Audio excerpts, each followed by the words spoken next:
അസ്സലാമലൈക്കും വറഹ്മത്തുള്ളാഹി വബറകാതുഹു. മുഅ്മിനീങ്ങൾ നമ്മളൊക്കെ അള്ളാഹുവിനോട് ദുആ ചെയ്യുന്നവരാണ്. വലിയൊരു ഇബാദത്താണല്ലോ ദുആ.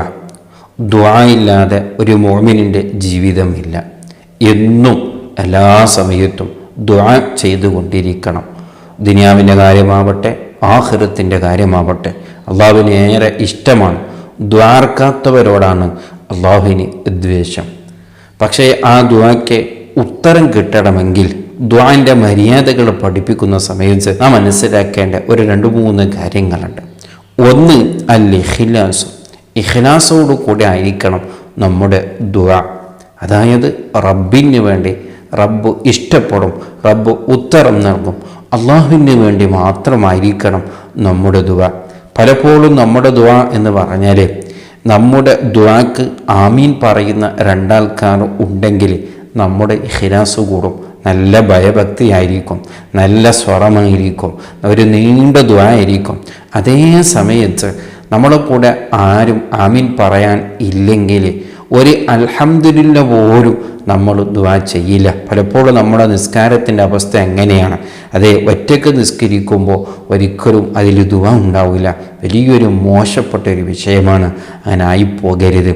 ഇഖ്ലാസാണ് വലുത്. അള്ളാഹു കേൾക്കുന്നുണ്ട്, അള്ളാഹു അറിയുന്നുണ്ട്, അള്ളാഹു മനസ്സിലാക്കുന്നുണ്ട് എന്ന് മനസ്സിലാക്കി ഒരല്പസമയമെങ്കിലും എല്ലാ ഇബാദത്തിൻ്റെ ശേഷം നല്ല ഇഖ്ലാസോടും കൂടെ ദുആ ചെയ്യുന്നവരാകണം. അതാണ് ഒന്നാമത്തേത് ശ്രദ്ധിക്കേണ്ടത്. രണ്ടാമത്തേത് അൽ മുതഅബഅതു ലി റസൂലില്ലാഹി സ്വല്ലല്ലാഹു അലൈഹി വസല്ലം, മുത്തുനബിയോടുള്ള പിൻപറ്റൽ. അതായത് മുത്തുനബിയുടെ ദുആമായിട്ട് നല്ലൊരു പഠിക്കുക, അതുമായിട്ട് നമ്മളെ ജീവിതത്തിൽ കൊണ്ടുവരിക.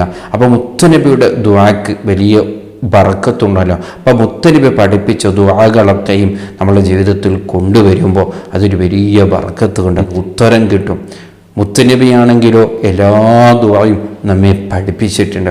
ഒരു മനുഷ്യന് എന്തെല്ലാം ആവശ്യമാണോ അതെല്ലാം മുത്തനബി നമ്മെ പഠിപ്പിച്ചിട്ടുണ്ട്.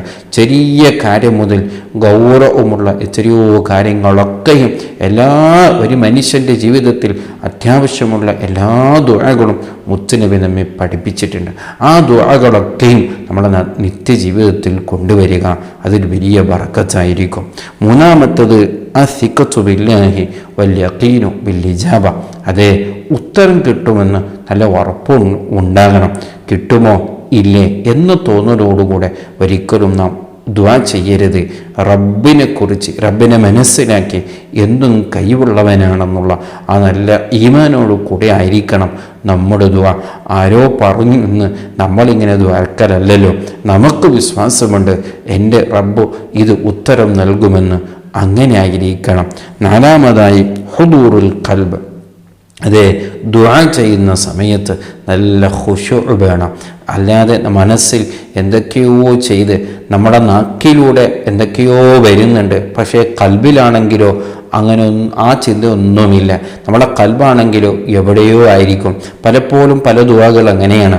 നാക്കിലൂടെ കുറേ പഠിച്ച ദുആകൾ ഇങ്ങനെ പറയുന്നുണ്ടോ, പക്ഷേ അത് ഖൽബിലൊന്നും ഹാദിറാകുന്നില്ല. ഖൽബിൽ അതിനെക്കുറിച്ച് ഒരു ബോധം ഉണ്ടാകുന്നില്ല. അത്തരത്തിലുള്ള ദുആ ഒരിക്കലും ഉത്തരം കിട്ടൂല എന്ന് ഉറപ്പാണല്ലോ. അപ്പോൾ മൊത്തത്തിൽ നാം വളരെ ഗൗരവത്തോടു കൂടെ മനസ്സിലാക്കണം. അള്ളാഹു നമ്മെ പഠിപ്പിച്ചതാണ് ഉദ്ഉനി അസ്തജിബ് ലക്കും, എന്നോട് നിങ്ങൾ ചോദിക്കുക ഞാൻ ഉത്തരം നൽകുമെന്ന് പറഞ്ഞത്. റബ്ബ് കളവല്ല പറഞ്ഞത്, സത്യമാണ്. അപ്പോൾ ചോദിക്കേണ്ട രീതിയിൽ ചോദിച്ചാൽ തീർച്ചയായും റബ്ബ് ഉത്തരം നൽകും. പക്ഷേ ചോദിക്കേണ്ട രീതിയിൽ ചോദിക്കണം. അതെങ്ങനെയാണെന്ന് ശരിക്ക് പഠിച്ച് നല്ല നിലയ്ക്ക് ചോദിക്കണം. ഉത്തരമുണ്ടാകുമെന്നത് ഉറപ്പാണ്. അല്ലാഹു സുബ്ഹാനഹു വ തആല അവനോട് നല്ല നിലയ്ക്ക് ചോദിക്കാൻ അവൻ തൗഫീക്ക് നൽകുമാറാവട്ടെ. അസ്സലാമു അലൈക്കും വറഹ്മത്തുള്ളാഹി വബറകാതുഹു.